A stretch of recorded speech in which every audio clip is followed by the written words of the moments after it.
One. Hello and welcome to Talking with Friends. If you can believe it, today we are finishing up The Hobbit: An Unexpected Journey and covering Chapter 6, Out of the Frying Pan into the Fire.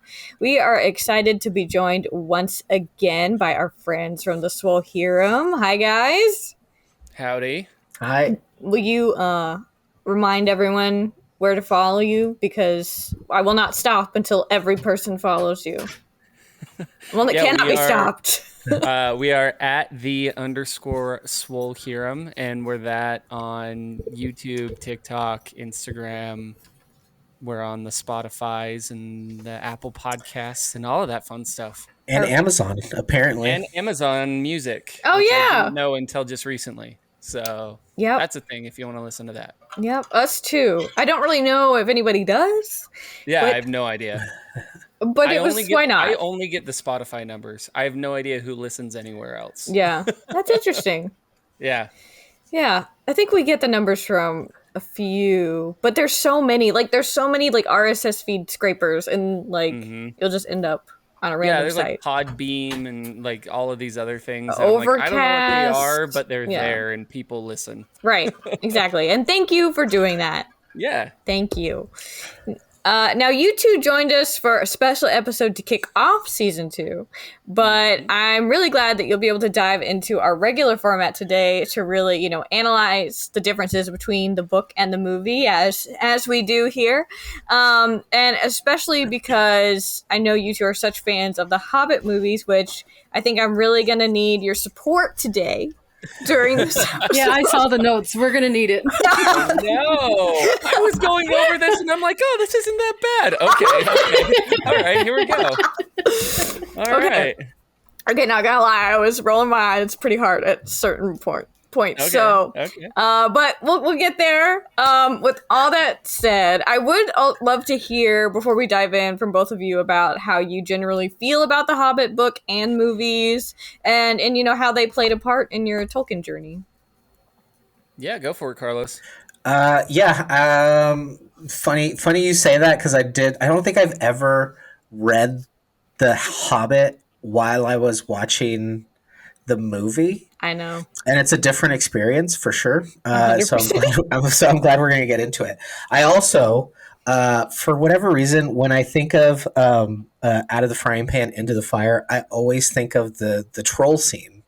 And so I was like, oh, we're talking about the troll scene. And then I started reading and I was like, oh wait, this is like the end. This is like the end part of like the Misty Mountain journey. The Hobbit, like you said, I think Chris and I are two of the people that enjoy the Hobbit trilogies as much as anyone can. We obviously have our gripes with it, but we still find it enjoyable movies nonetheless. Even after me prepping today for it, I still enjoy it. And Good. As far as The Hobbit goes, I love The Hobbit. It's a nice, quick read. I think typically when I read it, usually only takes me like a couple days.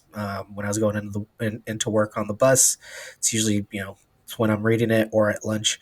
So not too difficult of a read. And it's the first book I read, right? So it's the book that my brother gave me to kind of get me started on my Tolkien journey.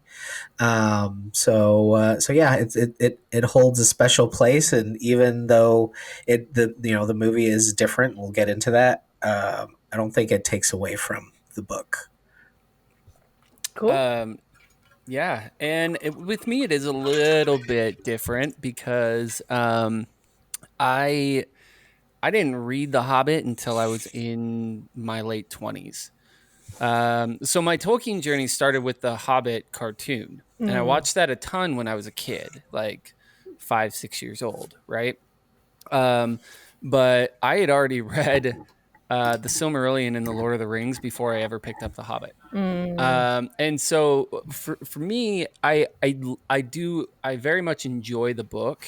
But it's not the Tolkien voice that I'm used to, or the one that, you know what I mean? It's not the one that I automatically go to. Yeah, we were talking about that. It is a different voice, yeah, right? I mean, it's like, I can't imagine not starting with it. Do you know what I mean? And also I was a kid when I read like 10 or 11, so it's like and as I get to Lord of the Rings and you see it kind of transition from Hobbit, more like Hobbity language as far as like the way the book is written, to Lord of the Rings, and it ages up, I feel like. And so yeah, I can't really imagine what that would be like to like go backwards, and like because it is very much written for kids, and it is very whimsical and sillier. It's like it's a different vibe. Well, and Yeah, I it's think like that's watching Legend of Korra and then going to watch Avatar: The Last Airbender. Yeah. I mean, like so I finally read it in preparation for the movies. Like that's why I ended up, because I was like, I knew that it was a children's book. I had seen the movie a million times. I knew the story about like the cartoon, right? I knew the story about it and everything. But I was like, well, I'm gonna finally read the book. I read all the other ones. I need to read this one as well. That's so So interesting. I finally read it, and it was just like I think the reason why I like the movie so much, and we can get into it more when we talk about this, is because they do have different goals. I feel like the movie and the book have two very different goals, and I think part of that is because, like, when Tolkien wrote this, he did not have that final goal, right? There was no final goal when he wrote this book, whereas with the movies, there's a tie-in. Like, we already know that tie-in exists, right? And so yeah, that's kind of how I saw it. I love the book, I do, but I read it now as kind of just like, oh, it's a fun book that was never supposed to be a part of this story. That is like, so funny because like just with the timing and everything. And do you know how like when you read something at a particular point in your adolescence where it just is like seared into your brain, and I just feel like for me it fundamentally informed the way that I understand Gandalf and Bilbo, and and like hobbits in general. So I don't know, it's just fascinating to think about how much that reading order can actually affect it. Oh yeah. Well, that's great. I think that is a great lead into today's episode. So we're just going to go through it, as our fans know, go through what kind of happened in this time around and see how we felt. So in the book, I'm just like bracing myself a little bit. So in the book, Bilbo decides to purposely surprise them, so like I just got ahead of myself. Sorry. When we last saw Bilbo, ignore me. When we last saw Bilbo in the movie, he had just jumped over Gollum's head and was running after Gandalf and the dwarves. In the book, Bilbo also had to get past the goblins of the Misty Mountains before realizing that he had no idea what happened to his friends. So, obviously that's a little bit different. And get through the door. Yes, I love that part. But and last time we talked about how they moved, they still allowed him to get his buttons ripped off, but with the Gollum scene instead. But rocks, I don't know. So of course, Bilbo in the movie knows that he literally just saw everybody escape, so he's like not too far behind. But one of the benefits of the book is that we see so much more in Bilbo's head, so one thing that I really appreciate about the book in this moment, when after he's gotten out, he's, got the sun, the goblins aren't coming after him, he walks for a while, and then he's like, I don't know where I am. Like, he figures out that he's on the other side of the Misty Mountains. He's like, but nobody else, you know what I mean? He kind of wrestles with this idea, but then he decides like, okay, I should go back for them because I have this magic ring now. And but then right at that moment he hears voices and goes to investigate. And I just think that is so interesting for Bilbo as a character, being like, and at the same time then we see the dwarves being like, screw that guy, I'm not going back for him. And Gandalf is like so upset about it, right? So like, so in the book, Bilbo decides to kind of purposely surprise them. He's feeling, this ring has given him some confidence, and he stumbles upon Gandalf telling the dwarves that they have to go back. And in the movies, we don't get to sit in this moment as long as we do in the books, which totally makes sense. But I do love when Gandalf gets mad at the dwarves in the books for not wanting to go back for Bilbo. Like, we don't get to have that moment because it's kind of like, we have to get to these other things that are happening, which I get. But I do love that. And it doesn't even name which dwarf says this, which I think is funny. Like, how do we not know? But one of the dwarves says he has been more trouble than use, and Gandalf responds with, "I brought him, and I don't bring things that are of no use." I love that answer. Gandalf is very sassy in this. I love it. But Dory's clapback is the best. Like in the book, like Dory's clapback of, oh man, that whole thing, his whole shtick there, where he's like, "Look, you blinded me. You nearly killed me. This guy almost stabbed me. He's just throwing his sword around willy-nilly. You expect me to keep track of this guy?" Like his whole thing was so Gandalf funny. is just like so exasperated. He's like, I just wish you wouldn't have dropped him. It's so, and he's like, yeah. It's like, you try not dropping him. You would have dropped him too. And then, Dory's like, he should have gotten back up, but they don't We know. all followed you. Why didn't he? I get where he's coming from. I mean, they're all like, none of them have eaten in days. I would also be that bitch. Like, fuck this guy. Yeah. I gotta go. Like, I can't deal with it anymore. But that's the moment where Bilbo is like, but I'm here. Don't worry about it. Which, is fun and obviously it's more Bilbo. He's still kind of like full of it because he's got the ring, But I also love this bit with Gandalf because I think a lot of the times when we think about Gandalf sending Bilbo on this adventure, it's really like, he's just kind of being a goofy guy, like it's almost like an elaborate prank, like, but there's moments like this where it's like, no, he really does care about Bilbo and really wants to, he's not just doing this just because, I think of course he's thinking about Smaug and Thorin, but he's also thinking about Bilbo too and who Bilbo is as a person and how this could be good for him actually. And he's like, oh shit, I didn't want him to die. Like this wasn't the plan at all. Like we all knew it was a possibility, but I really didn't want this to happen. Yeah, he's like, not now, not with the goblins. No, that's all. That's me. That's my bad. I'll take that one. So I really do like that moment. I understand why it's not there, but just for reference, if you haven't read it before, I think it's worth it for that's what really makes the book, little stuff like that.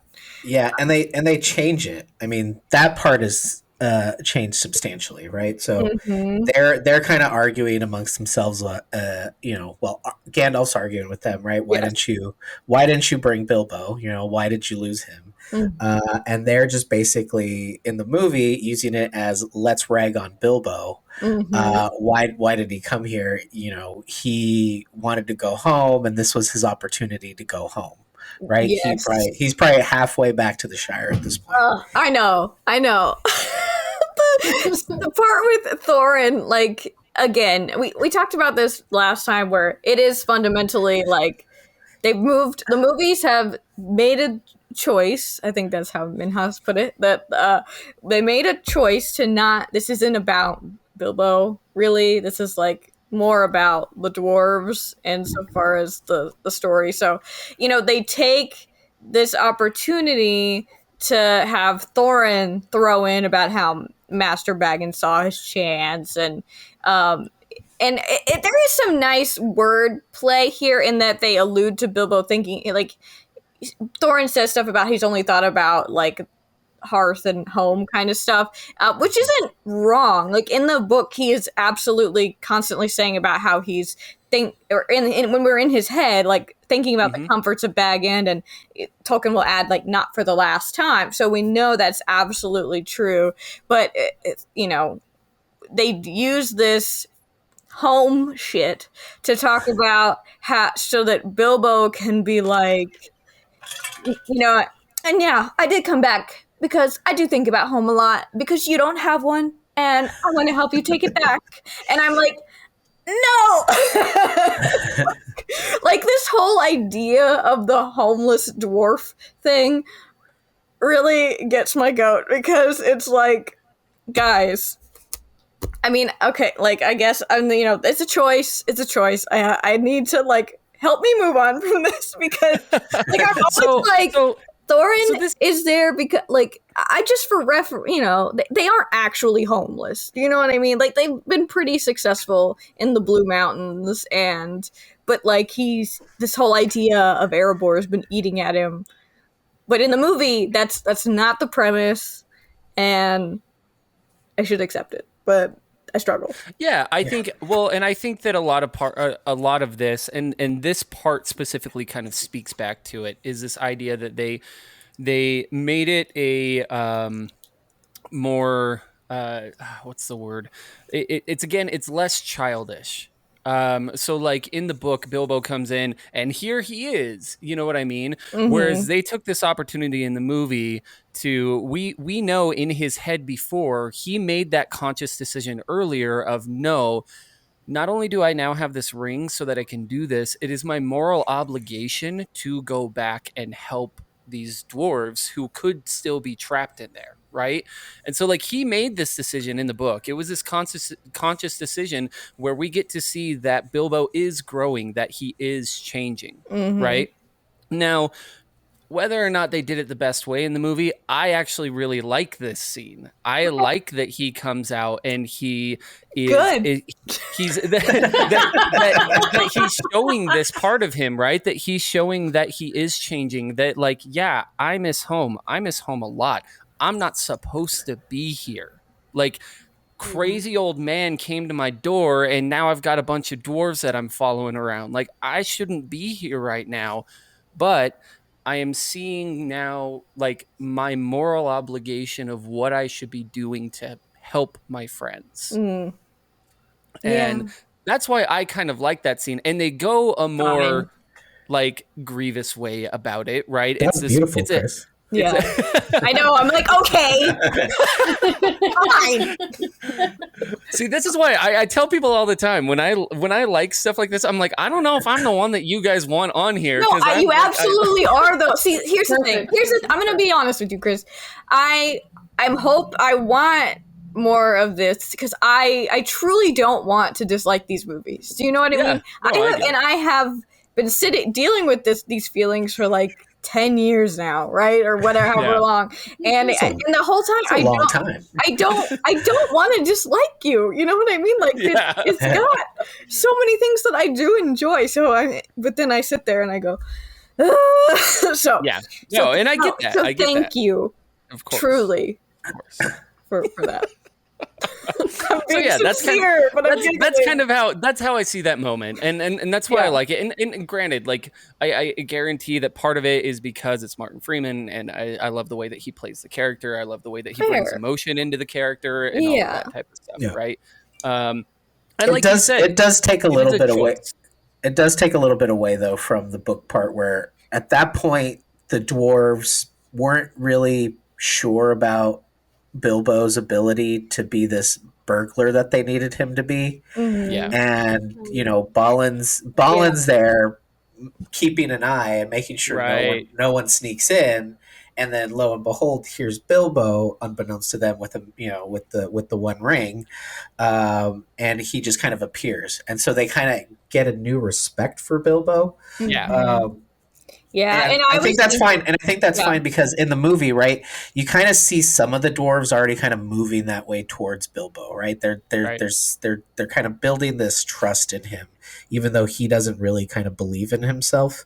And so yeah. It's again, it's a different medium, right? So it's like it's a book, and you're able to like kind of do a little bit more with a book than you are with a movie. Granted, Yeah, I was thinking. they did make a tiny book into 3 movies. Yeah, they Um, sure did. so Yeah, they I really was. could have just stayed completely true to the books. But They were. even They could still, have, but yeah, we obviously that's not what we got. no, But I was thinking about that moment, and because of all the other stuff that we're about to talk about, like they move it insofar as it's not so much the dwarves as because honestly, the dwarves in the book are just homogenous group. You know what I mean? Like we got some names, but there's not a lot of like differentiators between them. And so far like we know who speaks when, but there's not a ton going on. So but with the movies, like what you were saying, Carlos, is that they are starting to give, like different how different dwarves are warming up to Bilbo, and then it's not until after all of the shenanigans that are about to happen that Thorin gives his kind of stamp of approval. So they kind of yeah, move it, and so it's not so much, oh shit, you got away from the goblins. It's more like, you saved my ass, and now I right, like you.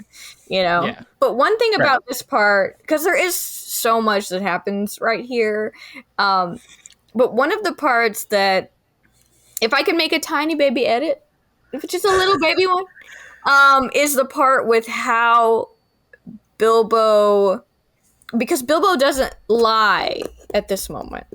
And instead, in the movie, he kind of hesitates when they're like, "How did you do it?" And he's just like, "Woo," and he reaches for the ring in his pocket, and then Gandalf interjects, and it's like, "Well, Yeah. what does it Yeah. matter? He's here, Yeah. And they still give Gandalf that like look that he has in the book. They describe it as a queer Under look his from under his eyebrows. bushy Yeah. brows. Yeah. And the Hobbit wondered if he guessed at the part of his tale that he had left out, but Bilbo doesn't even have to lie, and I think like for the purpose of the movie, I get it, but if I kind of wish that Bilbo had been able to say just a tiny little fib here, because that is really the key and like the trigger for Gandalf wondering about this ring. Right. You know, because we know that it's Bilbo's lot. Like, because in the book, the dwarves are like, tell us, and he's kind of happy to give him the story, but he leaves out the ring entirely. And so it becomes like, Gollum promised to lead me out, but he couldn't guess my riddle.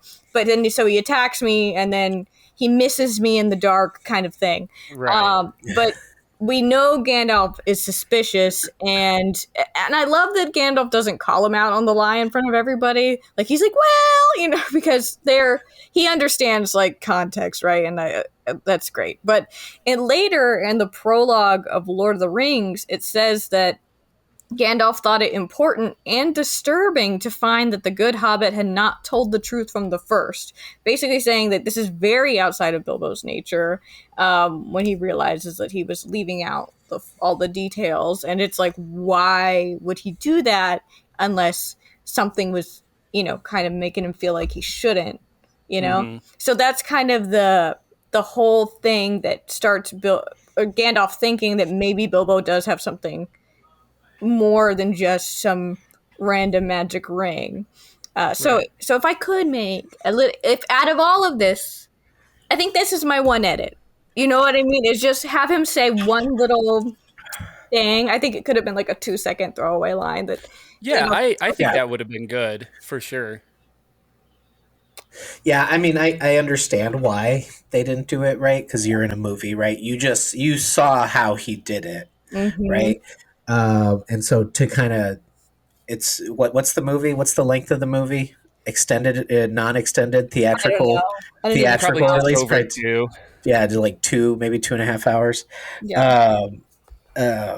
And so to tell that tale again, probably going to add another 5-10 minutes, right? That you don't really need, and it'll kind of slow down the pace of the movie. I get why they didn't do it, but right, we are also told, I think in the Lord of the Rings, that like Bilbo's impersonation of Gollum is so spot on that like I don't know if it's Merry and Pippin someone does an impersonation of it, right? Having only heard of Bilbo's impersonation, right? And so like Bilbo's telling this story about the riddles, right? Any chance he gets. So like to your point, right? Like they probably should have thrown it in there just as a nod, even if it's in the extended editions, right? Because people who are watching the extended editions do not care about pacing. Yeah. And I think it could have taken up, even if he just said something about like, oh, like I just was, you know what I mean? Like if he just had come, because I think the ring does kind of give him a confidence in a way. Mm-hmm. Like even if he had just said something about, oh, I was just able to sneak my way out. Like I just was quietly, like played out the burglar side of things, kind of showing that he can be. Yeah, it could have been just a throwaway line, but then I think Gandalf would still give him the same look of like, really though? Yeah, well, because we got that in. I mean, we have that in a in-universe thing in the movies where Gandalf is talking to Frodo, right, and he's saying like, I asked him many, many times and, finally basically got mostly the true story out of him. So yeah, like Bilbo has told this story and he's told Gandalf this story, right? And which means like Gandalf in saying this also has said like in universe at the time that Bilbo told him this, he did lie to him at first. And then it's like slowly become a thing. And that's like in movie like in the movie universe. We just didn't get to see that first lie. We know that it exists. We just didn't get to see it. I know, but maybe I wanted to, Chris. Maybe I wanted to. But so that was one thing that I think is like, if any part of this was like important for the bigger tale that we're a part of, it would probably be that. I think it would have been good. Yeah. But, immediately after that, pretty much, it's action-packed stuff because we can't get enough of that in this movie. And we get the name of the chapter, like, in the movie. I know! They said the name. I know. They said the name. I thought that was really cute. I did love credits. I do love the way that they did it too, because it's very much like Thorin and Gandalf being like, "Oh, not this again," Well, and what I love is that that's a little bit of like throwback to the original Peter Jackson trilogy, right? Because in every single one of the movies, they say the name of the movie, like in every one, he says, they do. You are the Fellowship of the Ring. Yeah, you can't deny the return of the king. You can't, like, all of these things are like, so it's kind of a fun callback too. Yeah, they're like, let's drop the name of the chapter in there. Yeah, it was cute. One thing, if you're on my train and love The Hobbit because it's adorable, like the book, I do love that in the book right here, Bilbo says, escaping goblins to be caught by wolves, and Tolkien adds, and it became a proverb, though we now say, out of the frying pan into the fire. I love his little nods to like, this is real, this is our past.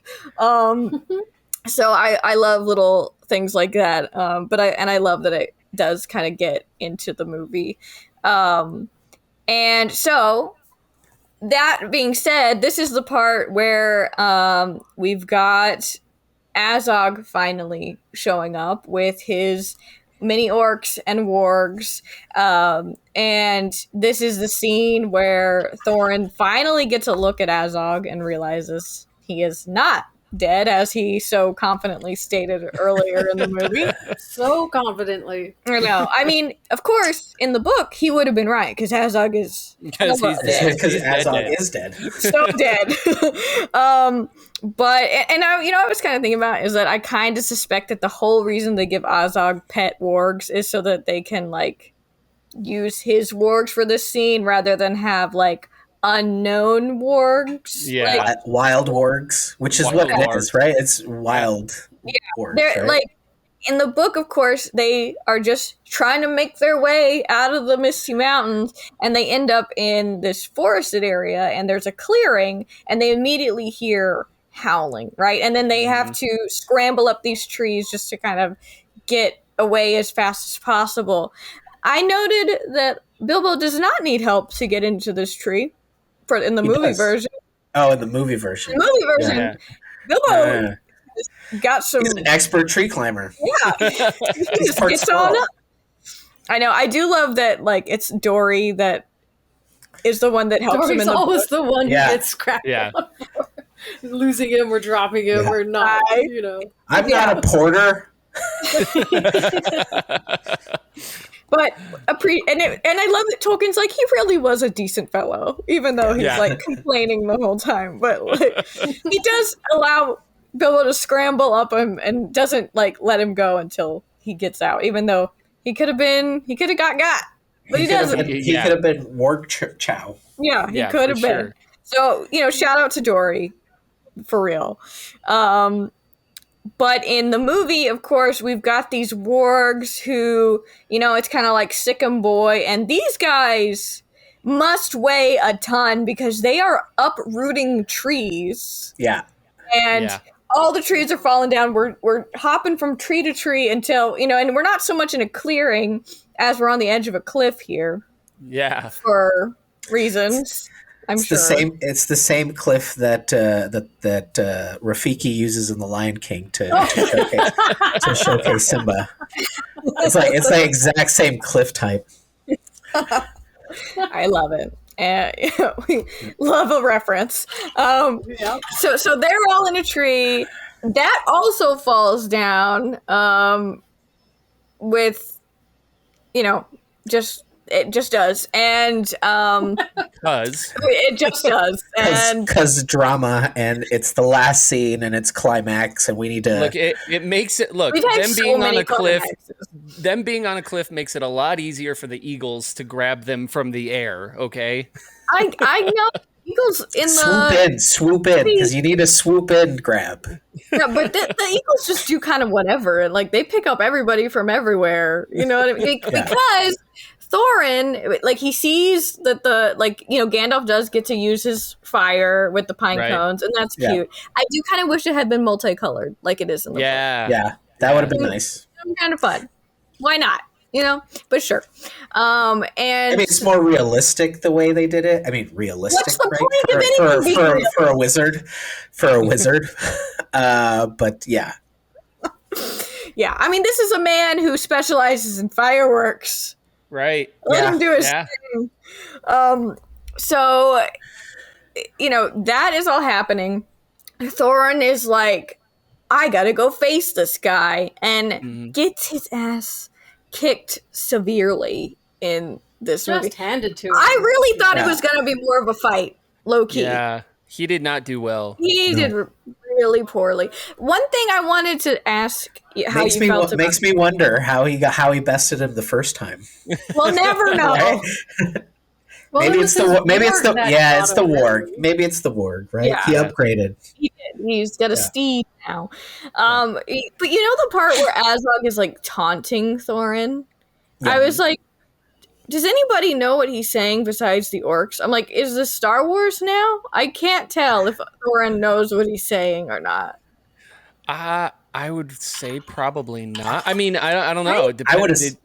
Did dwarves learn Orcish? I would assume they would have learned Orcish. Did they? I don't know. I mean, you'd probably want to know the language of your enemy just to intercept some messages. Well, yeah, and it does Tolkien does say that dwarves are actually really, really good at learning languages. Yeah. Like it's hard for other people to learn theirs. I just think it's dwarves funny are really good at it. That this it is choice was funny. made because nowhere else do orcs ever do this. No, but I do like that that they made the conscious choice. Now, why? I don't know. I like that they made the conscious choice though for the orcs in the Hobbit movies to not speak English or not speak like the common tongue or whatever. You know what I mean? It's not unheard of for orcs to not know Western or whatever, Right. I think that's probably pretty fair assumption if they just doing orc stuff, Yeah. Well, and I feel like this is I don't know. Part of me thinks like even if he didn't know what he was saying, it's like a power move on Ozog's side. Yeah. You know what I mean? It could also be that scene from Austin Powers where we can clearly see the subtitles underneath. So anything goes. Yeah. I mean, look. If I'm to be believed in my fan theory, right? This is all in Bilbo's head, anyway. So yeah. I mean, or not in his head, but it's his retelling of the tale. He's just making up Orcish as he goes. That's not what happened at all. So, this is, of course, we've talked about this. The wargs are kind of Azog's pet in this case, rather than like their own autonomous thing. I do like that in the book at this point when because Gandalf can understand the wargs, but nobody else can. And I kind of love that it points out that it says Gandalf is very afraid, wizard though he was, at multiple points in this chapter. And it just made me think about how, for reference, if you haven't read this portion of the book, this was originally a meeting place that the wargs and the orcs, because of course, as we know, goblins and orcs are the same thing in the books, this is a meeting place because the wargs and the goblins often helped one another in wicked deeds, as it says, and they were planning to raid some neighboring villages, but the goblins are late because, the ruckus that the dwarves and Bilbo caused not too long ago. And so the fire bit that Gandalf it's pretty helpful at first because the wargs, they can't climb trees. They don't know what to do about the fire. They're on fire. It's hard to put out. And it's not until the goblins show up that they're like, ha ha ha, awesome, because we've got you right where we want you. And we kind of turn the fire inwards so that, what is the song? 15 birds and some fir trees. Yeah. I don't know. The goblins sing in this part, you guys. If you were unaware, now you are. Goblins sing a lot. Yeah. They do. They've got a song in their hearts, right?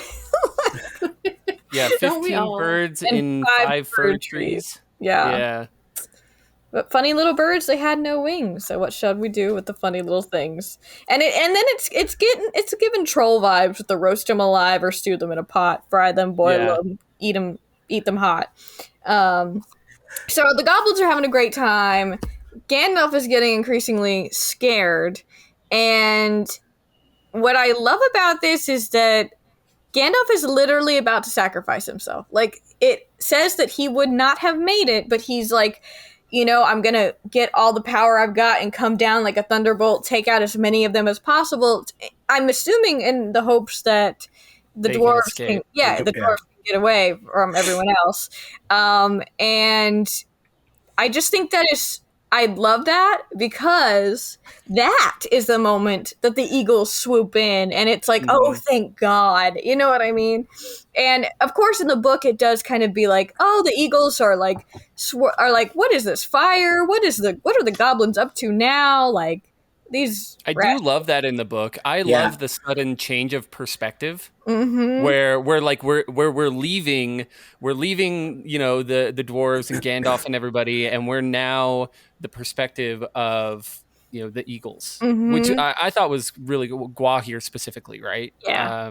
But I thought that was really cool in the book that it's like suddenly it's his perspective of the whole thing. And I totally get why they wouldn't do that in the movie. We've never had the eagles talk before. I think we should, but no, but Yeah. If they're not going to, if the wargs aren't going to talk, then the eagles can't talk. Yeah. But if we're not going to do that, I do think it would have been cool to have Gandalf kind of muster up, like puff out his chest and like about to do this thing because instead of having the dwarves fight again.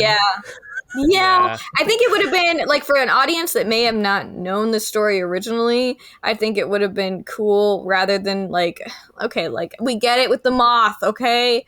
We get it. We don't need, he doesn't need a moth to have, like, eagle, like, 911, okay? Like, I think it would have been cool if it would have been more of a surprise and just Gandalf was like, okay, I'm gonna do this thing, and then the Eagles are like, let's fuck up some goblins, you know. Right. Yeah. I think that would have been I nice. think those were two very big changes for me. Was first the fact that the wolves or the wargs were actively chasing them, whereas in the book they were just meeting there, like they just happened to be there, and then they just Yeah. happened to be in the same place. And then also the change with the eagles. So the eagles also just happened; they were flying by. They weren't there expressly to get Gandalf or to see them. Mhm. And it really changes the tone from things happening to them in the book to them making things happen to them in the movies. Yeah. Right. And I have heard that criticism before, and I totally get, and I do think it's valid, of like the criticism of in the book or in the movie they do take away the idea of luck a lot. Yeah. Because in the book luck is a huge factor, right? Like luck is a big factor in a lot of things that happen, like you said, like eagles just happen to be there. And I think that's Bill- very Tolkien. yeah, yeah. The Like chance meeting type stuff. Yeah. right, like Well, those types of- the whole journey to Erebor is just luck, right? Yeah. It was lucky that that Gandalf was at the prancing. They were it was at the prancing pony, right? In the Yes. Unfinished And Tales, Right, when he Where- meets Thorin, yeah. when he meets Thorin, right?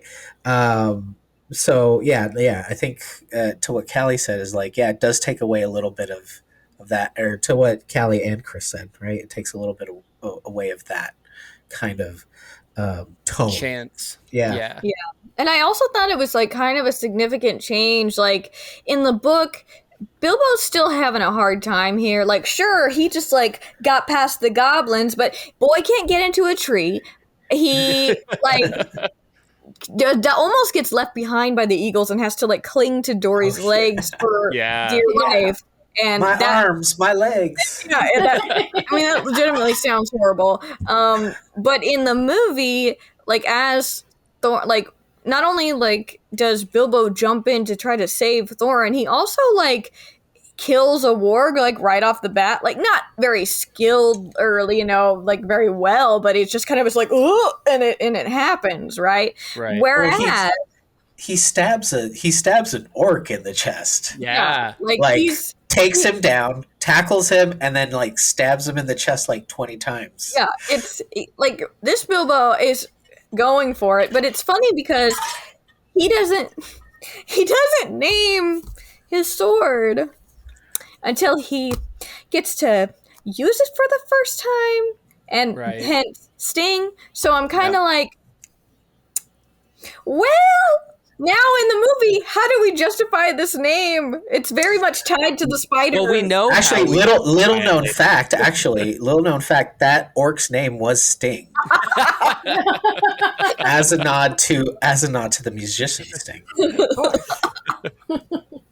No, I agree. And that's the thing is like they I'm on again the struggle bus. they chose. I know. I gotta bring her back in.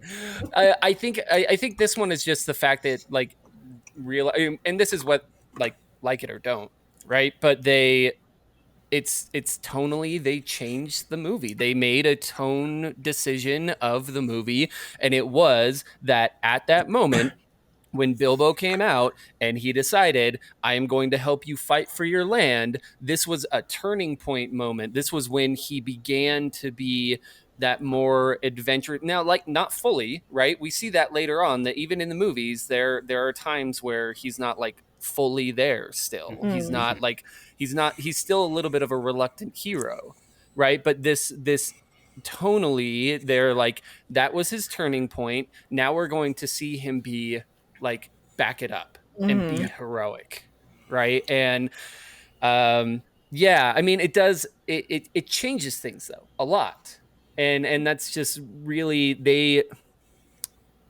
the goblins singing songs about them frying them, him hanging from Dory's legs, all of that is like, again, not bad in any way, but it is more childish, right? Yeah. And they made a very active decision that these movies are not going to be that. They are not going to be child. Now, I mean, there are some parts in the extended version and stuff that are kind of childish. Yeah, why are they Like naked the in the dwarves, fountain? the dwarves bathing in bathing the naked, and Don't do this to me, Chris. They're goofy as hell. Further on that bus right now. Yeah. But I just see that as like they're continuing that tonal change that they had made from him coming out and saying like, I am here to help you, and then him backing it up, being like, it's. I mean, I think that's great that Bilbo helps him, but I just don't understand why he's so good at it. Yeah. Yeah, all of a sudden, right? That's my question. He's on. Yeah, little did he know he's an amazing fighter. I know. He's just. I mean, don't put Bilbo in a corner, I guess. Yeah, that's really it. That's one of those moments of suspended belief, right? Yeah. Like, It's also like, so that point in the book, right? This is the end of the movie, right? So in the movie, you have to have this kind of like. You have to have this kind of build up, right, and then the resolution and thing. Yeah. And the chapter isn't that intense, right? The drama that is them up in the tree isn't really that bad because Gandalf starts throwing the cones. The wargs, start catching on fire. Shout out to the wargs, though. Big props to the wargs, who still, everyone's on fire around them. Everything's on fire around them. They're still hanging out around the tree, guarding it, making sure these guys don't climb down. Mm-hmm. Yeah. There's not really a whole lot of intensity in there because once the eagles kind of find out that, there's things going on here, they all just kind of get rescued, right? The dramatic intensity of the movie, we have everyone jumping onto the one tree, right? The tree starting to like lean over and fall down, and Gandalf with all the strength of a wizard who is an old man holding on to everybody by holding on to his staff, and there's like 3 or 4 very large dwarves, hanging off of each other and the staff, right? That kind of leads to the it's not intensity, but it's another I word. The suspense. It's not even an I word, right? The suspense of the moment, and you don't get that in the chapter, really. Yeah, I think that like the difference for me, as far as like I get it, they're trying to use this as their climax or whatever. I think my problem is that we have had so much of this already in this movie. Yeah. Like not even before we get to the goblins, like the whole like rock giant thing, like that was unnecessarily hazardous. Plus, like we had the whole thing with like Radagast and the orcs already chasing them so early. Like, I think at this point it's just like it's been so much, that it's like hard for me to like get behind. And then there's like the whole thing. I think that it would have been really neat with this if it had focused more on like the dwarves maybe not having an out. Like I think the whole thing with them in this movie has been like they're just gonna fight their way out of every fucking situation, but in this part it's not supposed to be that, you know what I mean? It's basically you're fucked, you're about to turn into like shish kebabs, like you're being burned alive, and then that would have been neat, I think, for the eagles to come apropos of nothing, they just come out of nowhere, and then later we find out it's like, but they don't talk, so it's like, oh. Yeah, well, and I do think that you're right, though. Like, I mean, I think that tone change that they, actively made, I think that could have continued to work even with like what you were saying, if it were Gandalf stepping up, you know what I mean? Or like you see this like look in his eyes of like, I've got to do this. I have to do something. And granted, we can't be in his head like we get to be in the book and stuff like that, right? But like we could have at least a bit of suspense.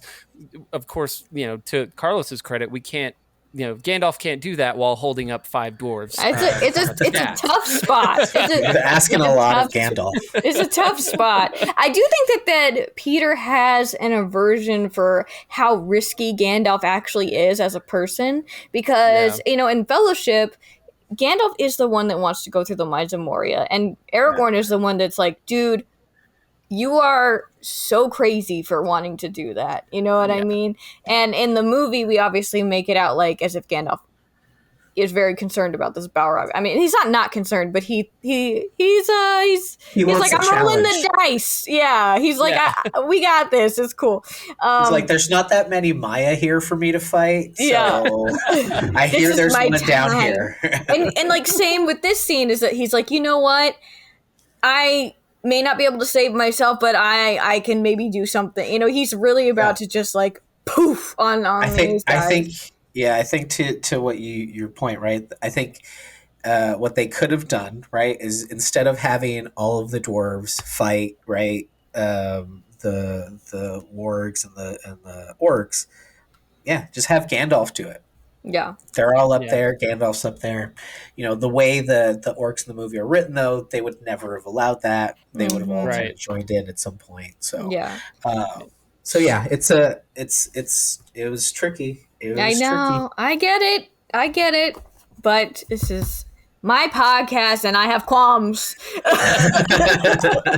And Andy, your qualms are valid. They're valid qualms. All qualms are valid. Talk me down. I'm asking you to. But I think it's. I mean, more power to Bilbo in this scene. I also do kind of love that in this next part of the movie, though, the eagles basically just start to play catch. Yeah. With all the dwarves. I know. That was something. Tossing them around. That was an interesting thing where it was like, I think I envisioned. I get Gandalf riding one of the eagles, and I think it's interesting that Bilbo gets a sweet ride on top. Obviously Thorin is passed out, so he's like in the grips of the talons. But there are a lot more people on top of an eagle than I had imagined. In this. Yeah, scene. and if you watch any of the, have you watched any of the behind the scenes for The Hobbit? I regretfully have not. Oh man, they're pretty great for that scene. I bet they are. Because it's pretty hilarious watching all of them pretending to be on the backs of eagles. Oh, and it's that's cute. Giant green thing that they're on. It's pretty good. Oh, that's fun. Awesome. That's pretty fun. That's neat. But yeah, that is again. I think it goes again to the idea of why they were next to a cliff and why they were on a tree, as it was like they needed to. So instead of building this drama of them being like the wargs are going to burn them alive, it was more this idea of they're going to fall and there's nothing that can happen unless you've seen the first Peter Jackson trilogy, then you know that when Gandalf is talking to a moth, an eagle's going to come and save you. You know what I mean? I know. But that damn moth. And so then it's from there, it's kind of fun because they do that. They fall. They play catch with the dwarves, essentially, right? They're catching them and dropping them and catching them and dropping them multiple times. They're like, I don't want this one. Yeah. And then finally, it's a peaceful ride. Yeah. Finally, they're just kind of flying. I mean, for some people, for others, it's still terrifying. Yeah, it would be a little scary. It's like when Carlos and I recently have talked about when Hurin and Hur were on the back of eagles, and they were like, we don't even know where we were. We were scared out of our minds. Fair. That was terrifying. I know. What do you hold on to? Yeah. Right. Because, but you also don't want to hurt the eagle. I don't know. Don't we get that in the book too? Well, you don't want to be rude to them. Yeah, one of the eagles basically saying don't hold on so tight or something like that. Yeah. You don't want to piss them off. That's very clear. It's when they get dropped off, I think, from the Eyrie. I think they, as they're flying back, they're like, if we wanted to drop you, we'd drop you. Yeah. Don't, chill out. You're fine. You're fine. We're professionals. I'm sad that we don't get any sassy eagles. I know. Yeah. I would have liked it. That's all I'm saying. But then you would have had more people be like, that's super cartoony. Yeah. That's fine. You're like, right. That's Right. Exactly. That, you know, as long Why as I don't have a why problem. can Goofy talk but Pluto can't? But they're both dogs, right? See, we've got these problems everywhere. We're never going to make everybody happy, but they could have No. at least made me happy. There you go. I agree with that. Callie's like, yeah. At least make me happy. Yep. If they could just make one person happy, let it be me. Just kidding. I thought it was interesting that they. I know that this has no bearing on like really the story, but I did think it was interesting that they dropped him off on the Carrack and not in the Eyrie. Yeah. Wasn't it the Eyrie that they That's the Carrack in the in movie. the movie? In the movie. In the movie? Yeah, in the book they definitely go to the Eyrie, but in the okay. in the movie they just plop because in the end they peace out and they're like bye. Well, I think that whole thing was them not like. I think again, there was that part in the book where the eagles are talking. Yeah. Dory's Yeah. talking about how he's afraid that they're gonna eat them, right? Yeah. Because they're like, prisoners. yeah, Bring like, the prisoners. Yeah, and I mean, I think get they why just they weren't don't gonna go, that route, you know. but I do think that the Carrack in the movie is taller than book Carrack because they can see like super far. Right. They can Yeah. like see all the way to they have this cute little moment where they're like, "Oh my god, there it is, the Lonely Mountain," which I think I like that. But what I don't like, if you want to know, I know nobody asked, but I hate that Owen he confuses a thrush and a raven, and a dwarf from Erebor. And Right. I get it. Okay, so like if you don't know, like the dwarves and the ravens have like a special relationship, and like some of the ravens can speak, and like they advise the king and stuff back in the day. And most of these, not all, but most of these dwarves were around for that, right? And and I get if the ravens don't get to talk. It's fine, all right? I'll let them not talk, but let the dwarves know what a raven looks like. Yeah. Like they don't look anything alike. Well, They are very different. Yeah, and they already mentioned the prophecy too. So why say like the ravens are returning when we all know that it's a thrush that's knocking? Yeah. Like that's really kind of weird. Yeah. Yeah, that was a bad choice, Peter Jackson. That was a bad choice. Come on, Like, man. Give Owen some credit. Like, and then you've got, Gandalf pointing it out. Put some respect on his name. Come on. It was a blooper they left in. Yeah. That's what it feels like. But again, so like this is where again, like I say, like I don't know if you want me on these types of things, and this is at this moment, this is again one of those moments because I'm a sappy human being who just likes things. Yeah. Is like I love this moment of Thorin and Bilbo. I absolutely love this moment. Yeah. Where Thorin is like, you think he's upset, you think he's mad, and in reality, I know. he just found his new best friend. You know what I mean? Yeah, and it is I cute. Just love that. In my notes, I wrote like that Thorin is unnecessarily aggressive. You just woke up from like being unconscious. Like, I don't think you know how to deliver good news, man. Nobody asks Thorin to deliver good news. Like, do you guys remember that scene from The Office where Dwight ends up getting a job in Tallahassee and Andy's like telling everybody, he's like, "We've lost Dwight." Yeah. And it's like, he's moved on to a better place. Yeah. Yeah. It's literally that.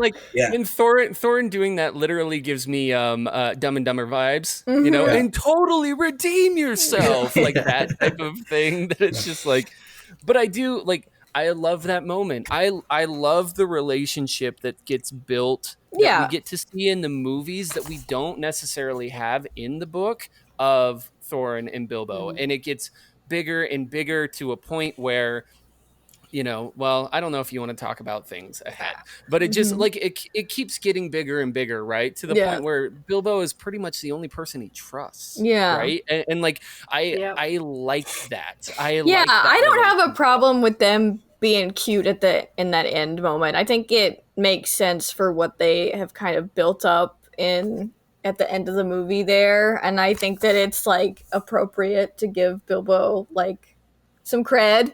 Do you know what I mean? Yeah. And I truly, like, besides Owen fucking up his birds, like, I still remember how I felt when I first saw that scene in the movie theater I was like, thrush knocking! I was here for it. And like, you see the gold move? Yeah, like the snoot. Little small snoot. Yeah. It was so good. I mean, that's a great way to end the movie, because it's like, how do you end this movie that, like, you know what I mean? Like, that's not really a point in the book where they just had to like make it up, like where they were going to end these movies.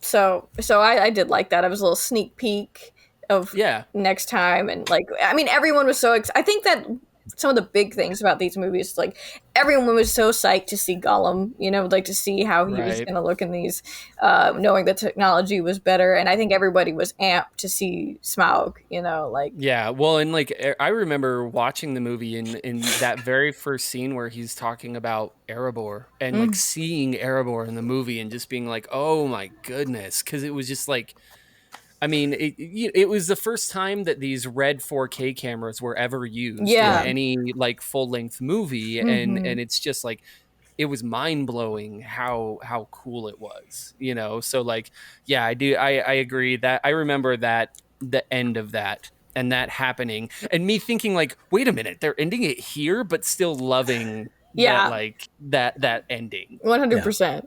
Yeah. I mean, I love the thrush. He's a real one. Yeah.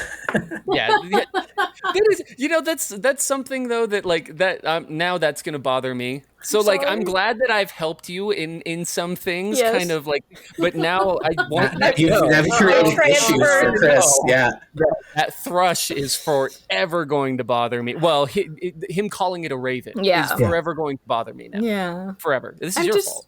This is your fault, but I'm just like, Owen, no. That's everything Chris just did for you, and you just that's how you thank him. I didn't know. I mean, of all the things that I said, and that's the one thing that I know, that's the one thing that sticks out, and will forever. Every time I watch that movie now, I'm just gonna be like, yeah, but Andy's right. Andy's right. That shouldn't have happened. Oh, it's hard being right all the time. I'll tell you that. I do like though, at like, to your point, you were talking about how, and this is, again, I feel like the movie did it without us being able to get into his brain with like Thorin saying like, oh, he only wants to be home, he's missed this and he's missed that and all of these different things. And we get that at the end of the chapter again, because like you said, Tolkien continues to say, not for the last time, not for the last time. We get that Bilbo is dreaming of home. Mm-hmm. Yeah. Right. And like, so even after all of that, like, Bilbo's still like, but I'd really like to go home right now. I know. Or at least his brain I feel that doing that. You know what I mean? I feel it. I relate to Bilbo so much in his books. And like, but I'd really like to just go home and eat. I know. Well, and to that point, I know that it doesn't really matter that we don't go up to like the Eagle's Eyrie. I think it makes sense. But there is a line that resonates with me so deeply from that part. And it's so ended the adventures of the Misty Mountains. Soon Bilbo's stomach was feeling full and comfortable again, and he felt he could sleep contentedly, though really he would have liked a loaf and butter better than bits of meat toasted on sticks. And I was like, yeah. No, I'm totally, give me the meat on the sticks. Yeah. Right? Guys, I mean, this is going to out me. Is it a corn dog? I'll definitely have a corn dog right about now. I mean, this is going to out me as like a super fucking weirdo, because I am. But as a kid, I literally wanted, like, my mom would literally put bread and butter in my lunchbox. Like, that's what I wanted just to eat. bread and butter. Yeah. It was like a sandwich, but nothing. Oh my God, I love it. I love Butter it. sandwich. So when I read that, I was like, Bilbo, we're the same. We're the same. Oh, that's awesome. Which makes me really excited about the next chapter, where we're finally going to see Beorn in Queer Lodgings. Because also, honey is... Honey. It's... Everywhere. Lots of honey. I love it, and I just love Beorn, but I also struggle looking at him in the movie. The design is so weird. It's a weird choice, right? I don't want to jump into that, but that was I'll have to deal with that in a couple of weeks. But yeah, you got to get somebody else on for that one. Sorry, I don't know how much I can help you through that chapter. We're on the same page. Yeah. I mean, is there anything else that I missed or that we didn't get the chance to talk about for Out of the Frying Pan into the Fire? I'm trying to think. Like I said, I feel like the biggest thing about that like chapter, that part of the movie versus the chapter is in that chapter. It's simply continuing a story, whereas in the movie, it's setting a tone. Yeah. Right? Like they use this part of the book to like set the tone moving forward, set the relationship of Bilbo and Thorin, talk about kind of what like Bilbo's tone is going to be moving forward, what, you know, all of that type of stuff. It like, that was this chapter is what they used for that. Which I like it. I like this part of the movie. I will watch Unfinished Tale, or not Unfinished Tale, sorry. The Unexpected Journey over and over and over again. Yeah. I love it. I love when Gandalf and Bilbo first meet. I love this ending. I think it's great. And I think the reason why I love this ending is because it does set that. It shows that Bilbo does care. His character is turning a little bit to the point of like wanting to help and not just being afraid. And then, we get to see a little bit more of why once we get there, Thorin feels very betrayed. Yeah. You know what I mean? Like, yeah, I think you're a lot better at like looking at the movie as just the movie than I am. Yeah, well, that's why I don't do comparisons. I know. That's the whole podcast, baby. I know. That's why this is your podcast and not mine. I know. Yeah. I know. And I think, Callie, correct me if I'm wrong, but I think we've been pretty okay at not just like, whereas with Lord of the Rings, I truly love those movies and books so much that it's just like a fun, like, thought experiment the whole time. Right. This one is like historically, and I've been pretty open about that it's been a struggle for me, but I think we've been doing pretty okay. We're not too negative, and I don't want to be, you know what I mean? Because I don't want to walk around with like a cloud over my head every time we do this or something. Right. But I think we're doing okay. Yeah. You've done a great job for this first movie. To misquote Bilbo at the end of the movie, I think the best might be behind us. We'll see. We will see. Because I truly, the first movie is the one that I've watched definitely the most. And that's, I mean, that there was a reason. You just kind of fall off from there. I mean, I'll put it like this. I saw the first one in the theaters 3 times. I saw the second one time, and I did not watch the third one in the theater at all. You didn't see the third one in the theater? Wow. Okay. I just didn't go. The hate was real. Okay. Wow. So all right. That's harsh. Harsh. Andy was just like, you know what? At least finish what you start. I know. Andy's just full on like, no, you broke my heart too many times, guys. I can't do it again. I knew it was you, Fredo. So I have seen all of them, just not you can see how Again, yeah. just you have to blame Bilbo. It's entirely Bilbo. Oh, It's Bilbo's his story. yeah. It's his story. We're just watching We're just living in it, yeah. watching what he's writing down in his book. Because when the movies end, we start up with it's like pre-Frodo editing it, I assume. Of course, yeah. This is what he's writing in the book. Yeah. Like as we're watching it, right? Yeah. So, yeah. Okay. Well, but I am glad that you had us on, and I'm hoping. I mean, I hope that part of me hopes that we're not the most supportive of the movie cast that you get on here. We'll see. But I feel like we will be. we're supposed to do another one, aren't we? I think we're doing the last one. yeah. Oh, yeah. Yeah. I hope so. So yeah, we definitely need to do the last one. yeah. I'll keep you updated. you need us there to wrap it all up. Yeah. You got it. Everything they just said, ignore everything they just said. The movies aren't that bad if you put it in this context. I know you just listened to an entire season of Andy's podcast, but it's not that bad. Psych. Okay. Psych. Yeah. Psych. It just becomes like a duo podcast. Yeah. That's good. Perfect. Well, I truly love and appreciate all of you so much. Thank you for being here and walking me off the edge there a little bit. And again, please be sure to follow the Swolhirrim, like, subscribe, all that good stuff. Don't forget to find us on social media as well. Hopefully, if you're at the end, you've already subscribed to ours.